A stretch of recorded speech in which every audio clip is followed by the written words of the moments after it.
할렐루야, 사랑하는 성도 여러분, 다시 만나서 반갑습니다.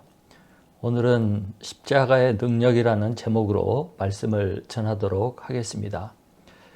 오늘 우리가 볼 말씀은 누가복음 23장 44절로 49절 말씀입니다.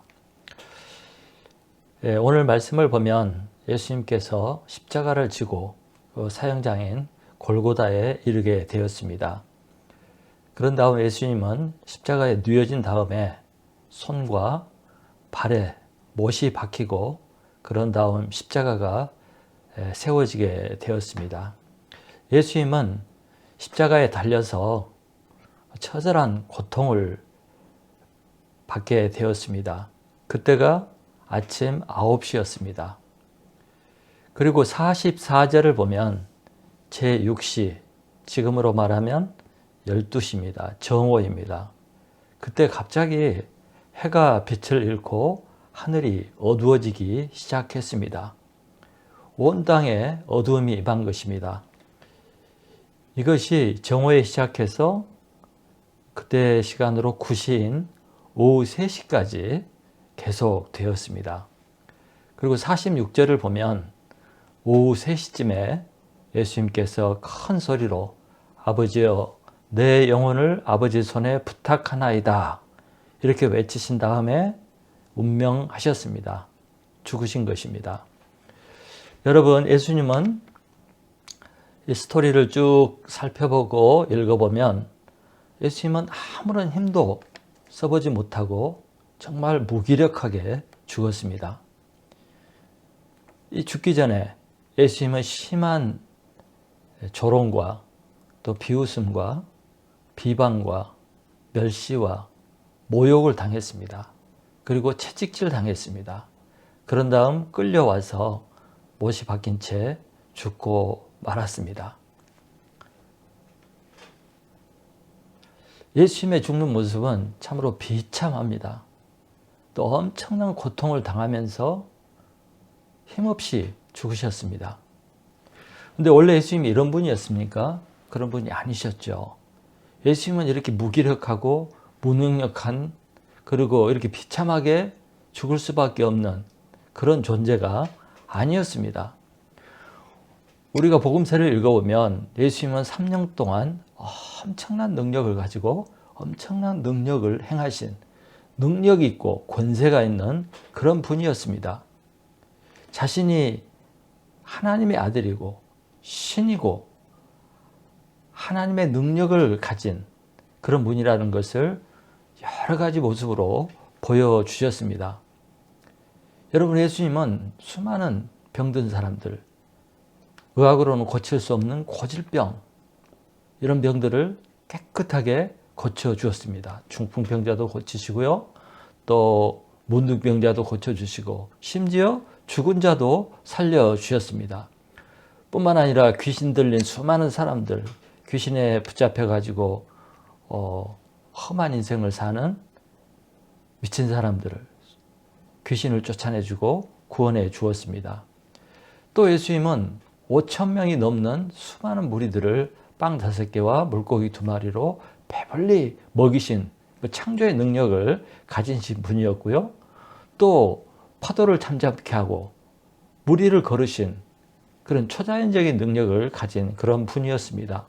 뿐만 아니라 그의 말씀에는 권세가 있고 능력이 있고 그래서 사람을 살리고 위로하고 생명을 주는 그런 놀라운 은혜로운 말씀도 전하셨습니다. 이렇게 능력 있고 멋지고 존경스럽고 위대했던 예수님께서 그렇게 초라하고 비참하게 또 무기력하게 죽었다는 것은 이해가 되지 않습니다. 그러나 예수님은 그렇게 죽고 말았습니다. 결국 예수님이 죽음으로 모든 것이 끝나버리고 원위치로 돌아가 버리고 세상이 아무 일도 없었던 것처럼 끝나버린 것 같습니다. 예수님은 3년 동안 그렇게 수고했지만 그의 사역이 물거품이 되고 아무것도 이루지 못한 채 죽음으로 끝나버린 것 같습니다. 사람들이 생각해도 정말 그들이 가졌던, 예수님이 가졌던 그런 꿈과 소망과 희망과 미래도 예수님의 죽음과 함께 다 사라져버린 것 같습니다. 예수님을 따르던 그 무리들이 예수님이 죽으심으로 말미암아서 얼마나 실망을 하고 절망하고 낭망하고 같이 슬퍼하고 비참해했을까 충분히 이해가 되고 짐작이 갑니다. 결국 예수님이 죽자 제 아들은 뿔뿔이 흩어지고 고향으로 돌아가고 또 옛생활로 돌아가고 말았습니다. 결국 죽음은 모든 것을 끝내버리고 또 죽음은 모든 것이 끝나버린 것처럼 상황을 만들고 있습니다. 그러나 여러분 끝났습니까? 죽음으로 끝났습니까? 그렇지 않습니다. 끝난 것이 아니었습니다. 예수님은 죽음으로써 모든 것이 끝난 것 같지만 끝난 것이 아니었습니다. 오늘 본문을 보면 놀라운 반전들이 일어납니다. 오히려 예수님이 죽음으로 끝난 것이 아니라 새로운 역사, 새로운 시작이 이루어진 것을 볼 수가 있습니다. 우리 45절을 보시기 바랍니다. 45절. 성소의 휘장이 한가운데가 찢어지더라. 여러분, 성전이 있고 성막이 있는데 광야에 하나님이 계시는 곳을 성막이라고 그랬고 성막은 텐트로 지어졌습니다. 그리고 다윗 왕 때 성전을 짓고 건물로 석조 건물을 짓고 그 안에 성전이 있었습니다. 집이고 건물이죠. 그런데 이 성막, 성전 안에 들어가면 성소라는 곳이 있습니다. 이 성소는 반으로 3분의 2쯤 이렇게 구분이 되어 있는데 앞쪽을 성소라고 그러고 뒤쪽을 지성소라고 그럽니다. 이 지성소는 most holy place로 가장 거룩한 곳이라는 뜻인데요. 여기는 하나님이 거하시는 곳이었습니다. 성소가 있고 성소를 지나면 지성소가 있는데 지성소 안에는 언약궤가 있습니다. 그리고 그 언약궤를 덮고 있는 덮궤가 있는데 이 덮궤를 어터먼트 시트, 속죄소라고 불렀고 하나님은 거기에 계신다고 성경이 말하고 있습니다. 그러므로 이 지성소는 하나님이 거하시는 가장 거룩하고 가장 은밀한 곳입니다. 그래서 하나님이 여기에 계시기 때문에 하나님을 만나려면 이 성막에 들어가야 되고 그 다음에 성소에 들어가야 되고 성소를 지나서 지성소에 들어가야 되는데 이 성소와 지성소 사이에 커튼이 있었습니다. 그런데 이 커튼이 하나님께 나아가는 지성소로 들어가는 거기를 막고 있는 거죠. 못 들어오게 하는 것입니다. 그래서 이 지성소는 심지어 제사장들도 들어갈 수 없는 곳이고 오직 대제사장, 제사장 중에서도 취입인 대제사장만이 그것도 1년에 한 번 들어갈 수 있었습니다. 하나님이 이스라엘 중심에 계셨지만 아무나 그 하나님을 만나러 그곳에 갈 수가 없었습니다. 제사장들도 심지어 못 들어갔습니다. 왜냐하면 커튼이 가로막고 있기 때문입니다. 이 커튼은 들어오면 안 된다. 들어오면 죽는다. 너희와 나 사이에는 나와 인간 사이에는 경계가 있다. 더 이상 이 선을 넘으면 안 된다 하는 그런 벽, 그런 경계를 표시하는 것입니다. 그래서 하나님과 인간 사이는 경계가 있었습니다. 아무리 노력하고 아무리 가까이 하고 싶어도 어느 선을 넘지 못하는 그 경계가 있었는데 그것이 바로 이 커튼인 것입니다. 그런데 이 커튼이, 이 휘장이, 큰 휘장이죠. 큰 휘장이 예수님이 죽으실 때 위로부터 아래까지 쫙 찢어져 버렸습니다. 밑에서 위로 찢어진 게 아니라 위에서 아래로 쫙 찢어져 버리면서 확 열려 버린 것입니다. 그런데 이 휘장은 무지무지기 튼튼한 커튼이었습니다. 학자들이 말하기를 이 커튼의 두께가 9.5cm 아니면 4인치 이렇게 두껍다고 합니다. 그래서 사람의 힘으로는 몇 사람이 붙어도 찢어낼 수 없는, 찢을 수 없는 그런 튼튼한 휘장이었습니다. 그런데 이 휘장이 위에서부터 아래까지 예수님이 죽을 때 쫙 찢어서 벌어져 버린 것입니다. 이 사건의 뜻이 무엇입니까? 이것을 히브리서 10장 19절 20절에서 히브리서 기자가 이렇게 설명을 했습니다. 히브리서 10장 19절 20절 그러므로 형제들아 우리가 예수의 피를 힘입어 성소에 들어갈 담력을 얻었나니 그 길은 우리를 위하여 휘장 가운데 열어놓으신 새로운 살 길이요 휘장은 곧 그의 육체니라. 예수님이 십자가에서 죽으심으로 휘장이 찢어지고 열리고 하나님께 나아갈 수 있는 그 길이, 새로운 길, 살 길이 열렸다고 이렇게 히브리서 말씀은 말하고 있습니다. 결국 하나님과 인간 사이를 가로막고 있던 그 장벽이 무너져 버린 것입니다. 베를린의 그 동독과 서독 사이에 장벽이 있었잖아요. 이것이 어느 날 무너지면서 동독과 서독이 통일이 되었습니다. 이와 마찬가지로 예수님이 죽으실 때 하나님과 인간 사이에 있었던 그 장벽이 무너져 내린 것입니다. 예수님은 자신이 죽음으로써 생명을 바침으로써 우리 사이를 하나님과 우리 사이를 가로막고 있었던 그 휘장 찢으시고 장벽을 무너뜨리시고 언제나 하나님을 만나러 나갈 수 있는 새로운 길을 만들어 주신 것입니다. 그래서 누구든지 이 예수님을 의지하고 예수님의 죽음과 예수님의 피를 의지하면 하나님께 이제 당당히 나아갈 수가 있게 된 것입니다. 그전에는 제사가 필요했고 짐승의 피가 필요했지만 이제 이런 것 없이 어느 때나 당당하게 담대하게 예수님 이름만 붙잡고 하나님께 나가고 하나님을 만날 수 있게 된 것입니다. 이 얼마나 놀라운 사실입니까? 장벽이 무너졌다니까요. 하나님과 우리 사이에 막고 있었던 그물이 커튼이 없어져 버렸다니까요. 그래서 우리는 이제 프릴리 자유롭게 언제든지 하나님을 만날 수 있게 된 것입니다. 여러분, 그래서 이 죽음은 실패도 아니고 끝이 아니에요. 예수님의 죽음은 우리에게 살 길을 만들어 주시고 새로운 생명의 길을 만들어 주신 새로운 역사의 시작인 것입니다. 예수님의 죽음으로 말미암아 구원의 역사, 사람들이 생명을 얻고 영생할 수 있는 그런 역사가 시작된 것입니다. 새로운 역사가 시작된 것이죠. 이제 누구든지 어떤 죄인이든지 어떤 흉악한 범죄를 저질렀든지 어떤 더러운 죄를 저질렀든지 어떤 악한 자라도 예수님을 믿고 예수님을 믿으면 또 예수님을 의지하면 하나님께 나가서 죄를 용서받고 생명을 얻고 구원을 얻을 수 있게 된 것입니다. 아멘. 이것은 정말 놀라운 일입니다. 우리 죄인들 심판받고 멸망받고 지옥에 갈 우리 인간들이 예수님의 죽음으로 말미암아서 하나님과 화해하고 화합이 되고 아버지가 되어서 새 생명을 얻고 천국에 들어갈 수 있는 그런 길이 활짝 열린 것입니다. 아멘. 이것이 전부가 아니죠. 예수님의 죽음은 또 다른 새로운 역사, 기적을 이루어냈습니다. 자, 47절을 보시기 바랍니다. 47절. 백부장이 그 된 일을 보고 하나님께 영광을 돌려 이르되 이 사람은 정녕 의인이었도다 하고, 백부장은 로마 장교입니다. 로마 군인들은 참 잔인하고 냉혹했습니다.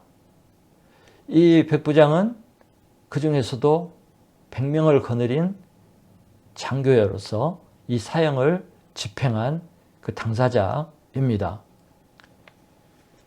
그런데 이 로마의 장교, 백부장이 예수님의 죽음을 지켜보고 이런 신앙 고백을 한 것입니다.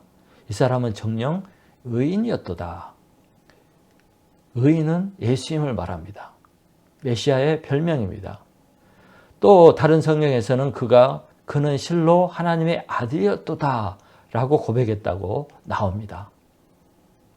백부장이 예수님의 죽음을 지켜보다가 깨달은 것입니다. 야, 이분이 죄인이 아니라 하나님의 아들이고 그가 죄로 인해서 십자가에 달려서 죽는 사형수가 아니라 의인이었다. 이렇게 고백을 하게 된 것입니다. 어떻게 그런 변화가 일어났습니까? 예수님의 십자가, 예수님의 죽음을 보고 그것을 깨닫고 느끼고 고백을 하게 된 것입니다. 변화된 것입니다. 또 48절을 보시기 바랍니다. 48절. 이를 구경하러 모인 무리도 그 된 일을 보고 다 가슴을 치며 돌아가고, 구경하기 위해서 모였던, 구경거리로 생각하고 모였던 백성들이 예수님의 죽음을 보고 다 가슴을 치면서 돌아갔습니다. 조금 전까지 이들은 이것을 구경거리로 여겼습니다. 재미로 즐기고 있었습니다. 또 얼마 전에는 이들이 예수님을 십자가에 못 박으라고 주장했던 그런 대중들입니다. 이 사람들은 무지한 사람들이고 무정한 사람들이고 생각이 없는 사람이고 무관심한 사람이고 이런 사람들이었습니다. 그래서 예수님을 십자가에 못 박으라고 그랬고 예수님 십자가에 죽는 것을 구경거리로 여기고 재미로 여기고 뭐라 그러죠? 관광은 아니고 관람을 하러 온 것이죠. 이런 이들이 예수님의 죽음을 보고 어떻게 했다고요? 가슴을 치고 돌아갔대요. 왜 가슴을 쳤겠습니까? 가슴을 치고 돌아갔다는 것은 아파했다는 뜻이죠. 회한다는 뜻이죠. 고통스럽다는 뜻이죠.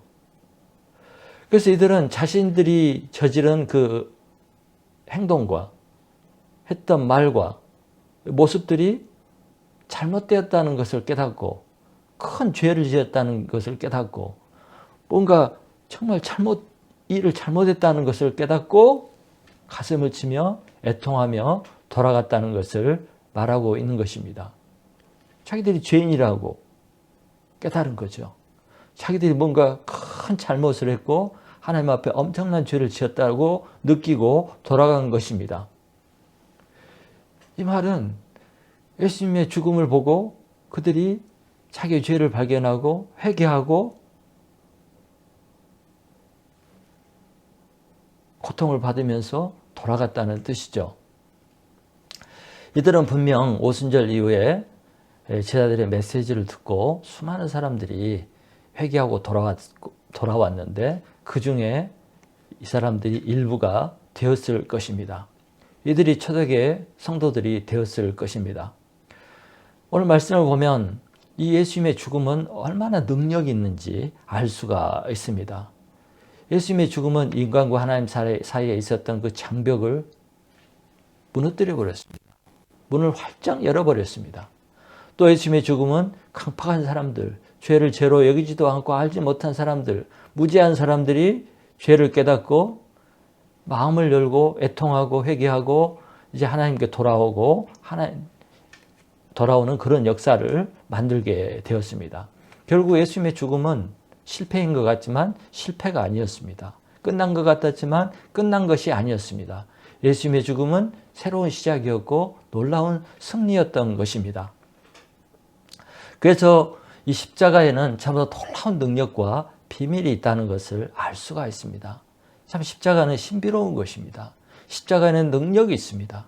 십자가는 우리가 정말 알지 못하는 매우 놀라운 비밀들이 숨겨져 있고 계속 이 십자가를 배워나갈 때마다 새로운 능력과 새로운 생명과 새로운 경험을 하게 되는 것입니다. 여러분, 우리 기독교, 예수교, 그리스도교, 우리가 믿는 이 종교, 이것의 능력이 어디에 있는 것입니까? 가장 핵심이 무엇입니까? 십자가죠. 기독교의 능력은 십자가에 있습니다. 기독교의 비밀은 십자가에 있습니다.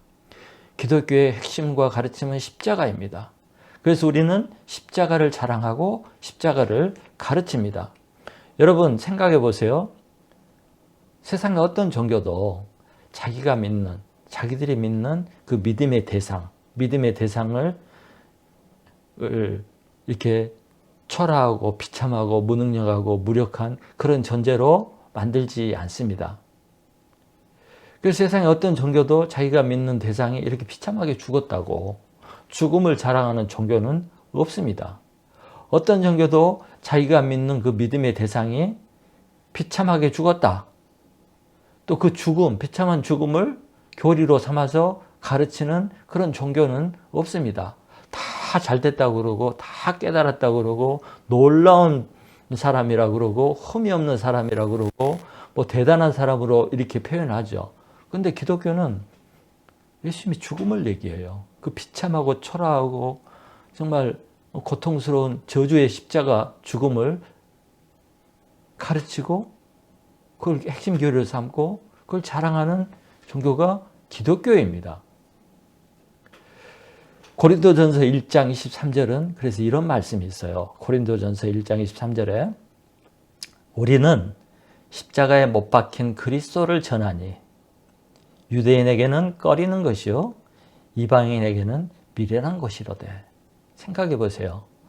우리는 십자가에 못 박히신 예수를 전합니다. 가르칩니다. 믿습니다. 그런데 이것이 예수를 안 믿는 유대인들이 보면 꺼리는 것이었어요.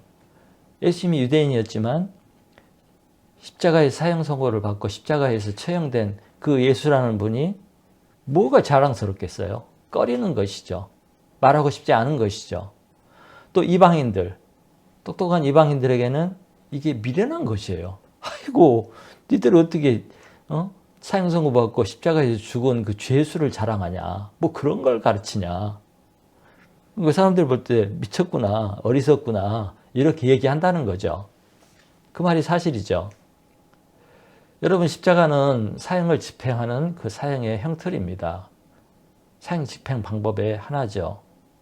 이 십자가형은 가장 잔인한 사형 집행 방법이라고 합니다. 그래서 로마인들에게는 사형 선고를 내려도 십자가 사형 집행은 하지 않는다고 합니다. 너무 무서운, 너무 잔인한 사형 집행법이기 때문입니다. 그래서 이 십자가는 저주의 상징이에요. 저주의 상징. 저주받았다. 비참한 놈이구나. 이 저주의 상징입니다. 그런데 우리 기독교가 이런 십자가에 죽은 사람을 자랑하고 그것을 또 교리의 핵심으로 삼고 있다는 거. 이것은 누가 보면 이해가 안 되는 것이죠. 꺼리는 것이 됩니다. 지혜로운 사람들에게서 보면 정말 미련한 교리고 미련한 짓거리입니다. 이해가 안 되는 일이죠. 그래서 사도 바울은 이제 이렇게 얘기합니다. 고린도전서 1장 24절에서 오직 부르심을 받은 자들에게는 유대인이나 헬라인이나 그리스도는 하나님의 능력이요 하나님의 지혜니라. 구원받은 사람, 선택받은 사람들에게는 이것이 꺼리는 것이나 미련한 것이 아니라 뭐라고요? 하나님의 능력이고 하나님의 지혜랍니다.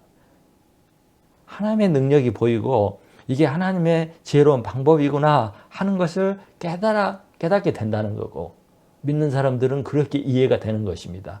그래서 이게 비밀이죠. 예수님이 십자가에 죽으신 것은요, 무슨 실패나 미련한 것이나 말도 안 되는 것이나 그것이 아니고요. 하나님의 능력입니다. 십자가의 능력이 있고 십자가를 통해서 능력이 나타납니다. 왜요? 이 십자가가 인간의 죄 문제를 해결해 주고요. 모든 인간이 다 죽고 죽음 문제를 해결할 수가 없고 죽음의 공포에 시달리고 또 세컨드 죽음, 두 번째 죽음, 지옥에 가는데 이 문제를 십자가가 해결해 준 것입니다. 예수님의 죽음이 우리의 죽음 문제, 영생 문제, 생명 문제, 지옥이냐 천국이냐 하는 문제를 해결해 준다는 거예요. 문제를 해결해 주면 그게 능력 아닙니까? 예수님의 십자가가 우리 죄인들, 심판받아야 마땅할 우리 죄인들을 건져주시는 그런 힘과 능력이 된다는 것이죠. 얼마나 놀라운 능력입니까? 여러분, 죽은 자 살릴 수 있습니까? 못하죠. 십자가가 그런 능력이 있다는 것입니다. 그래서 이 십자가는 하나님께서 인간을 구원하는 지혜로운 방법이었어요. 하나님이 고안해낸, 하나님이 죄 문제를 해결할 수 있는, 인간에게 생명을 줄 수 있는, 영생에 이를 수 있는 방법을 하나님이 고안해냈는데 그것이 바로 십자가인 것입니다.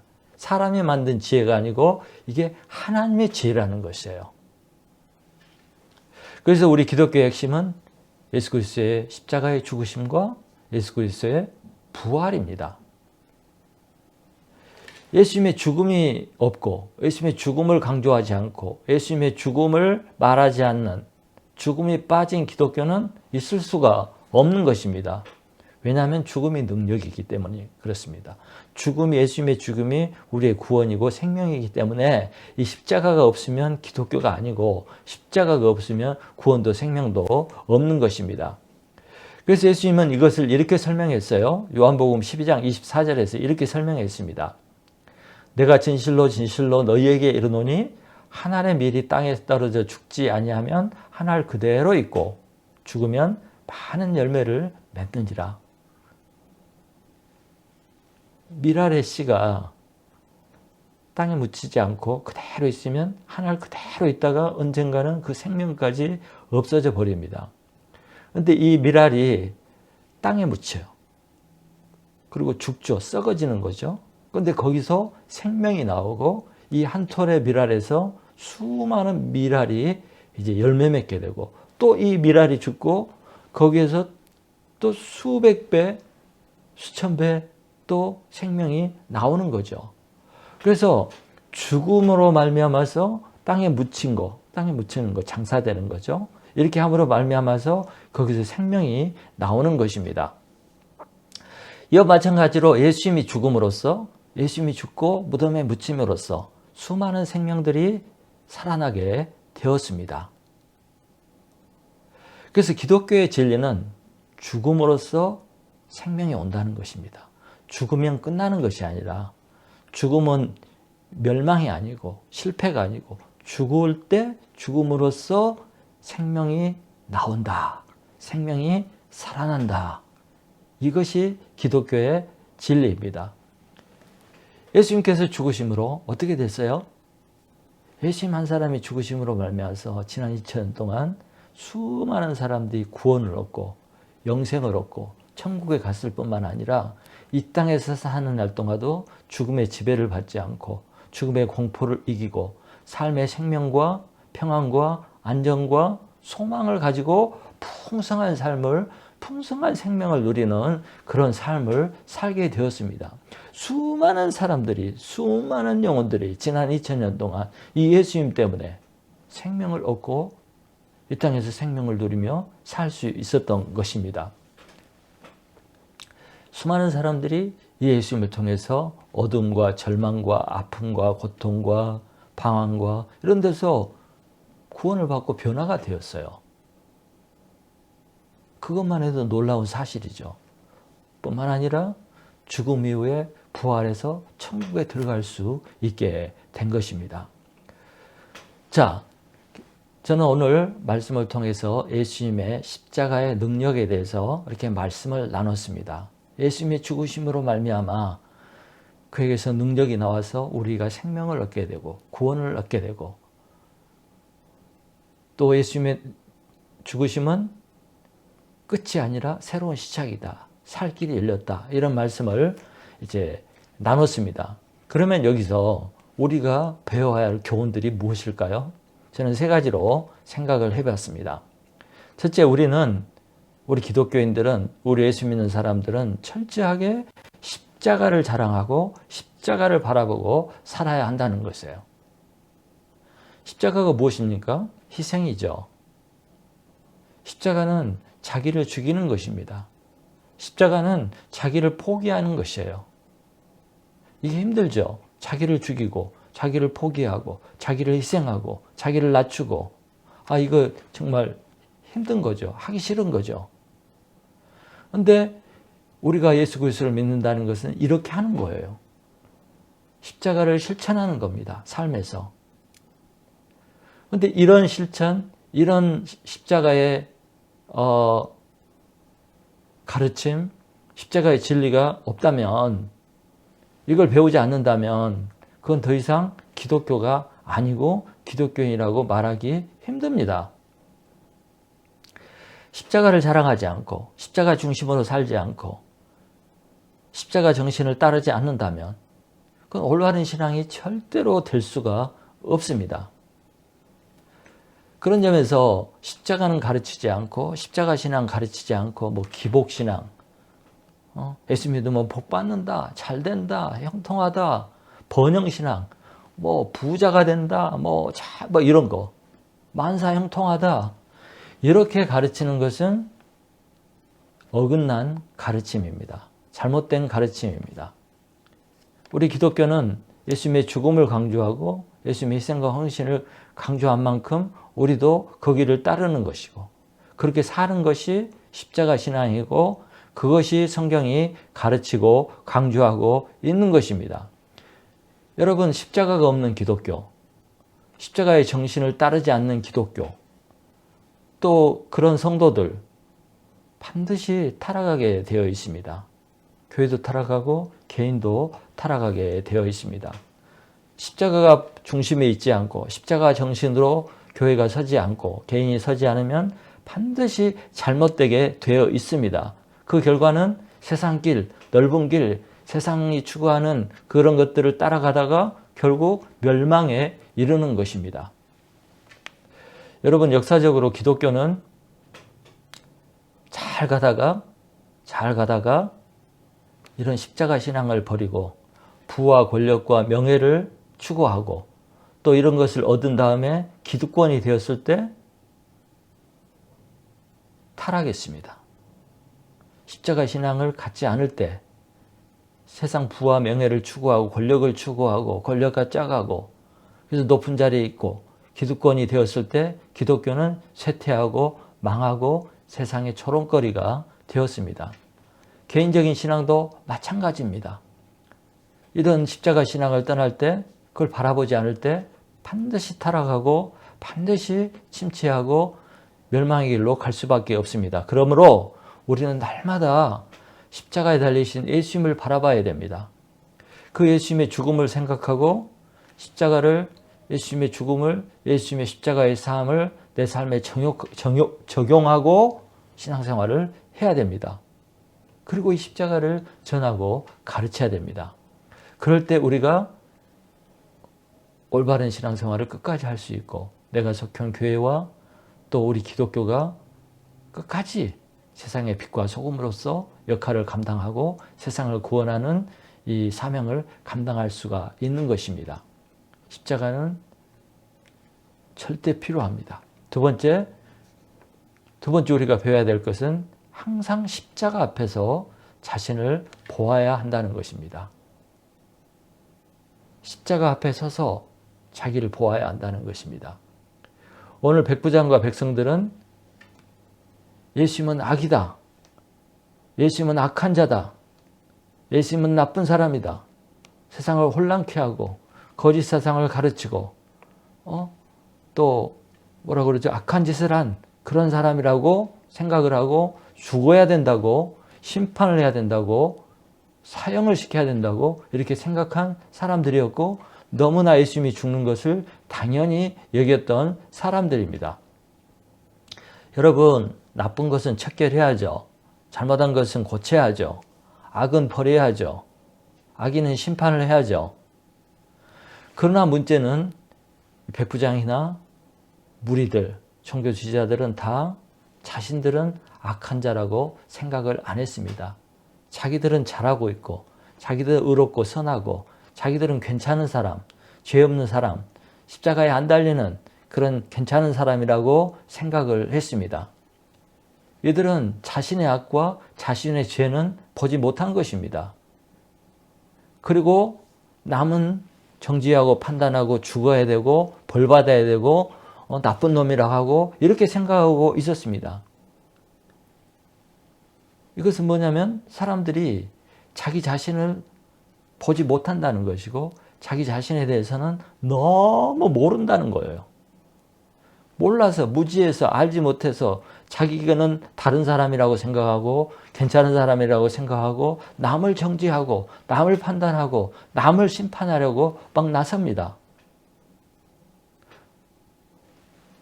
그래서 돌을 던지고 비난하고 나쁜 소식 올리고 나쁜 소식 전하고 나쁜 말 남 얘기하고 남 비난하고 막 이럽니다. 그런데 오늘 말씀을 보면 그들이 예수님의 죽음을 보면서 자신들의 죄를 보게 된 것입니다. 자신들의 생각과 행동이 잘못되었다는 것을 깨닫게 된 것입니다.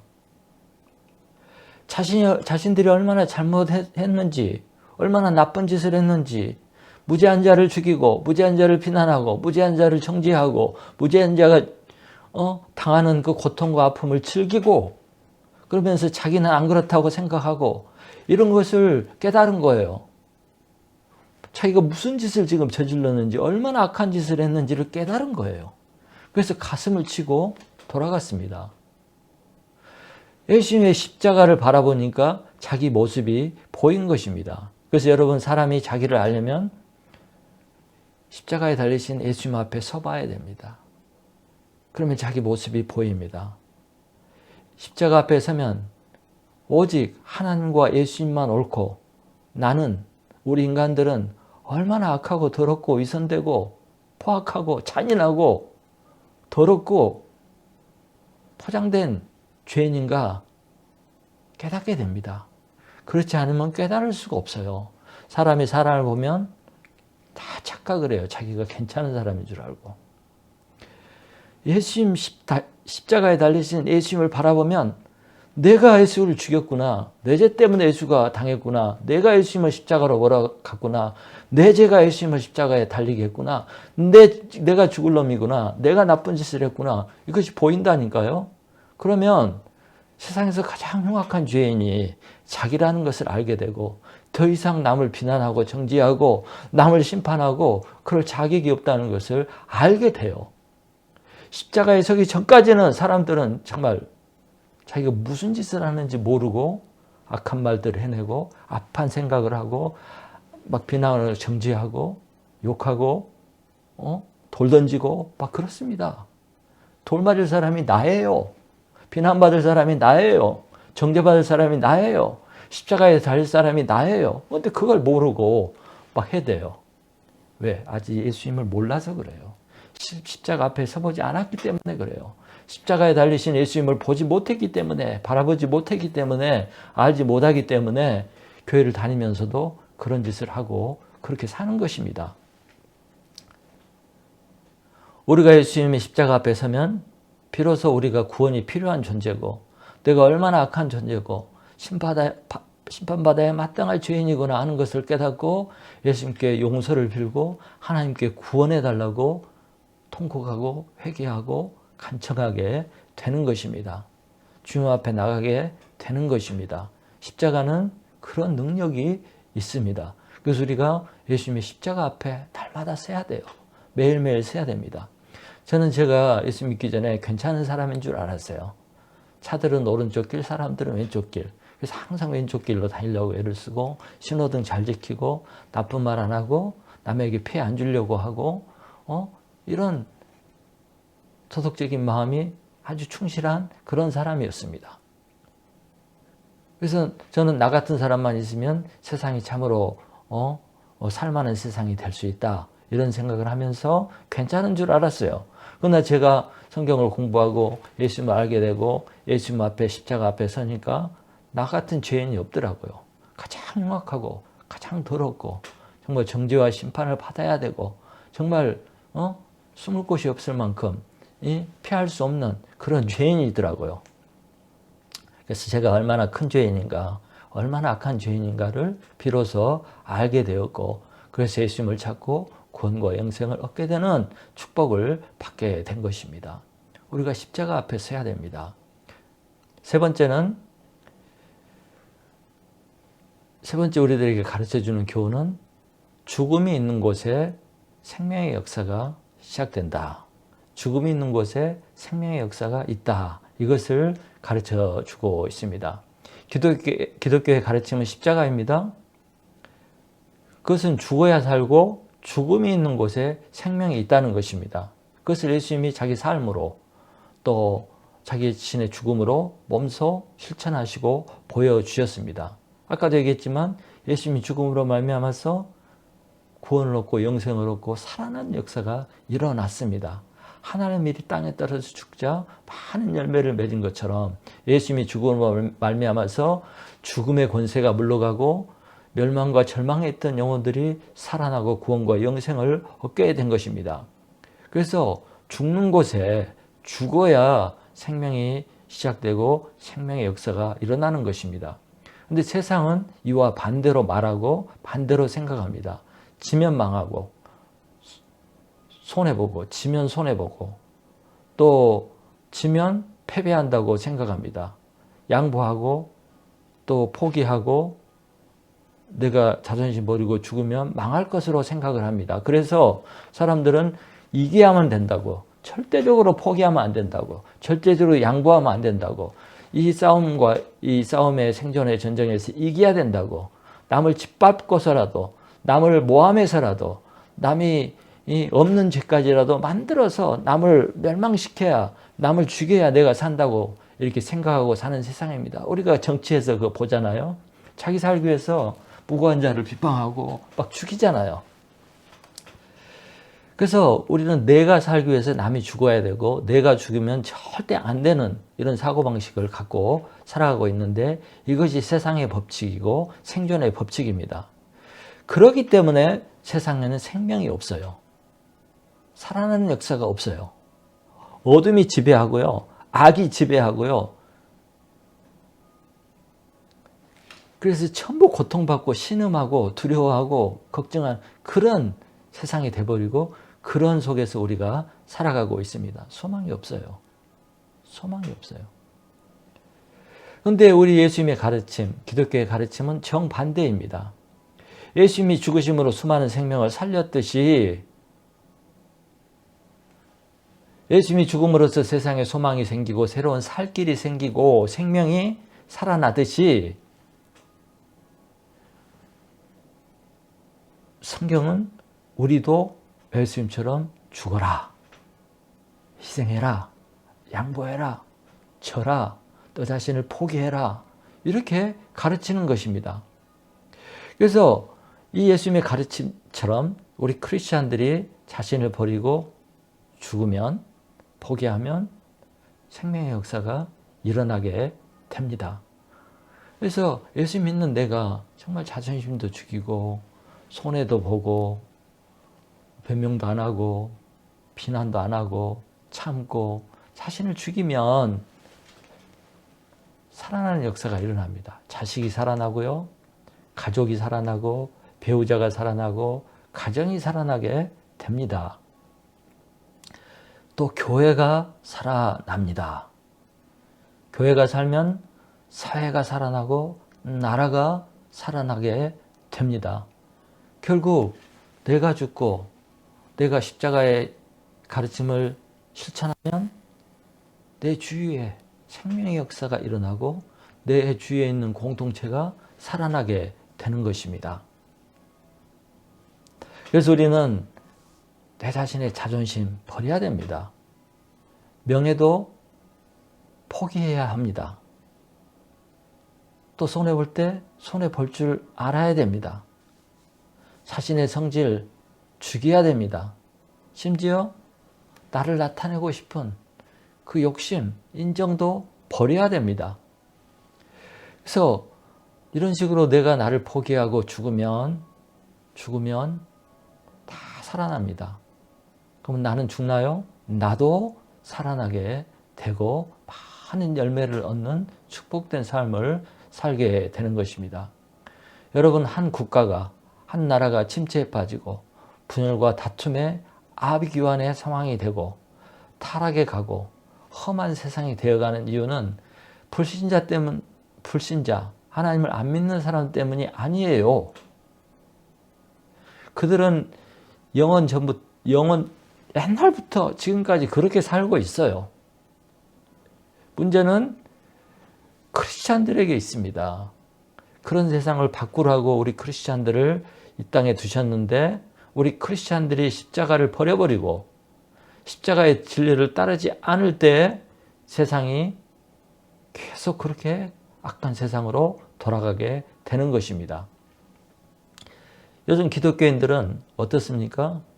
세상 사람들보다 더 자존심 세고 죽기 싫어하고 포기하기 싫어하고 양보 안 하고, 세상 사람보다 더 야심이 많고 욕심이 아주 그냥 충만한 그런 사람들이 기독교인들이 참으로 많습니다. 교회만 살리려고 하고 자기 살려고 하고 교회 단체를 살리려고 하고 절대로 안 죽으려고 그러고 양보 안 하고 포기 안 하는 그런 교회가 또 그런 성도들이 되어가고 있습니다. 그래서 한국 기독교가 잘 나가고 있나요? 죽어가고 있죠. 망해가고 있죠. 생명을 살리는 역할을 하지 못하고 있습니다. 오히려 실족시키고 병들게 하고 망하게 하고 교회를 욕먹게 하고 하는 그런 생명을 죽이는 역사를 하고 있는 것이에요. 왜? 십자가의 신앙을 버렸습니다. 기복신앙, 번영신앙, 망사행통신앙 이것에 물들어가지고 십자가의 신앙을 저버렸습니다. 그러므로 이제 우리가 이제 고난주간을 맞이하고 부활주의를 맞이하고 이렇게 하면서 뭐 해야 되겠습니까? 다시 십자가로 돌아가야 됩니다. 십자가를 다시 붙들고 십자가의 신앙을 실천하려고 방향을 잡는 그런 일을 해야 됩니다. 그래야 세상을 살릴 수 있고 나라를 살릴 수 있습니다. 결론입니다. 예수 그리스도의 십자가를 알고 예수 그리스도의 십자가를 경험하고 은혜를 받고 그 은혜로 구원받은 우리가 해야 할 일이 무엇이겠습니까? 제가 3가지를 얘기 드렸습니다. 그래서 우리는 그 길을 예수님처럼 가는 것입니다. 예수님처럼 십자가에 못 박혀 죽는 것입니다. 성경은 그랬잖아요. 예수님이 십자가에 못 박혀 죽을 때 우리도 같이 죽었다. 이렇게 얘기하고 있습니다. 그러면서 날마다 전과 역을 십자가에 못 박으라고 했습니다. 사도 바울은 고린도전서 15장 31절에서 이렇게 고백했어요. 고린도전서 15장 31절에서 나는 날마다 죽노라. 사도 바울은 매일 자신을 죽이는, 날마다 죽는 그런 노력을 했습니다. 왜? 맨날 살아나거든요. 내가. 내 육신의 소욕이, 내 본성이 십자가에 죽어버렸어야 되는데. 그래서 사도 바울은 나는 날마다 죽노라. 그렇게 고백을 했습니다. 또 고린도전서 2장 2절에서 바울은 예수 그리스도와 그의 십자가에 못 박힌 것 외에는 아무것도 알지 아니하기로 작정했다. 사도 바울은 아는 것이 많았어요. 지식이 많은, 공부를 많이 한 사람입니다. 그런데 그가 예수님을 만나고 이렇게 고백한 거예요. 예수 그리스도와 그의 십자가에 못 박힌 것 외에는 알지 아니하기로 작정했다. 그러니까 항상 예수님과 예수님이 십자가만 붙잡고 살겠다고 그렇게 작정 결단을 한 것이죠. 그러면서 사도 바울이 우리에게 이렇게 권면을 하고 있습니다. 빌립보서 2장 5절에서 11절인데 아주 중요한 말씀이에요. 빌립보서 2장 5절부터 11절을 찾아서 읽어보시기 바랍니다. 제가 지금 읽어보겠습니다. 너희 안에 이 마음을 품으라. 너희 안에 이 마음을 품으라. 곧 그리스도 예수의 마음이니. 그리스도 예수의 마음을 너희 안에 품으래요. 우리 안에. 어떤 마음이냐? 그는 근본 하나님의 본체시나 하나님과 동등됨을 취할 것으로 여기지 아니하시고 오히려 자기를 비워 종의 형체를 가지사 사람들 같이 되셨고 사람의 모양으로 나타나사 자기를 낮추시고 죽기까지 복종하셨으니 그 십자가에 죽으심이라. 예수님은 본래 하나님이셨어요. 그런데 하나님의 뜻에 순종해서 인간의 몸을 입고 와서 하나님의 뜻에 순종해서 십자가에서 죽으셨습니다. 자기가 하나님이라고 나는 하나님이야 하면서 나는 못 죽어 그런 것이 아니라 그걸 다 포기하고 순종해서 죽었답니다. 그랬을 때 어떻게 했어요? 이러므로 하나님이 그를 지극히 높여 모든 이름 위에 뛰어난 이름을 주사 하늘에 있는 자들과 땅 아래에 있는 자들로 모든 무릎을 예수의 이름에 꿇게 하시고 모든 입으로 예수 그리스도를 주라 시인하여 하나님 아버지께 영광을 돌리게 하셨느니라. 사도 바울은 우리가 이 예수님이 자기를 포기하고 순종해서 죽으신 그 태도, 그 마음을 가지라는 거예요. 여기서 마음은 영어 성경에 보면 태도예요. 예수님과 같은 그 태도, 자기를 희생하고 죽는 그런 태도를 가지라 이거예요. 그런 자세로 살으라고 권면하고 있습니다. 그럼 어떻게 된다고요? 모든 이름 위에 뛰어난 이름을 주시고 모든 존재들이 그 앞에 무릎을 꿇게 하는 그런 영광을 주신대요. 사랑하는 성도 여러분, 기독교의 신앙의 비밀은 죽음입니다. 그런데 이 죽음이 죽음으로 끝나지 않고 새로운 시작을, 새로운 생명 역사를 이룬다는 거예요. 여러분, 예수님은 죽었습니다. 그리고 무덤에 묻혔습니다. 그러나 그렇게 끝나지 않고 3일 만에 부활했습니다.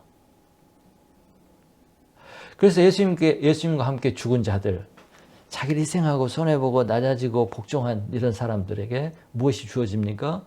부활이 주어지고 부활을 경험하게 하십니다. 이것이 기독교의 가르침입니다. 사랑하는 성도 여러분, 죽어야 삽니다. 죽은 자만이 부활을 경험하게 됩니다. 죽어야만 천국에 들어갈 수 있습니다. 그래서 예수님 안에서 죽음은 축복인 것입니다. 죽음이 하나님을 만나는 길이고 하나님께 이르는 길이고 천국에 들어가는 길이에요. 그래서 죽음은 하나님 안에서, 예수 그리스도 안에서 죽음은 정말로 놀라운 축복이고 신비한 비밀이고 정말 하나님의 놀라운 지혜인 것입니다. 그래서 예수 그리스도 안에서 죽음, 십자가의 신앙, 이것이 기독교의 핵심이고 우리가 꼭 실천하고 닮아가야 할 그런 신앙인 것입니다. 여러분, 이번 주가 고난주간이 시작되죠? 예수님의 고난을 받고 죽게 됩니다. 이 고난주간에 여러분 무엇을 생각하고 무엇을 배울 것입니까? 그저 슬퍼하고만 있을 것입니까? 아니죠. 우리가 예수님의 십자가를 계속 바라보고 또 그 십자가 앞에서 자신을 바라보고 깨닫는 그런 한 주가 되고 또 죄를 회개하고 뉘우치고 다시 십자가 신앙으로 돌아가고 십자가 신앙을 실천하고자 결단하는 그런 주간이 되어야 하지 않겠습니까? 그런 사람이 되어야 교회가 살고 우리 가정이 살고 우리 나라가 살고 내 주위의 사람들이 살아나지 않겠습니까? 십자가는 능력입니다. 이 십자가를 붙들고 사는 저와 여러분이 되시기를 간절히 축원합니다.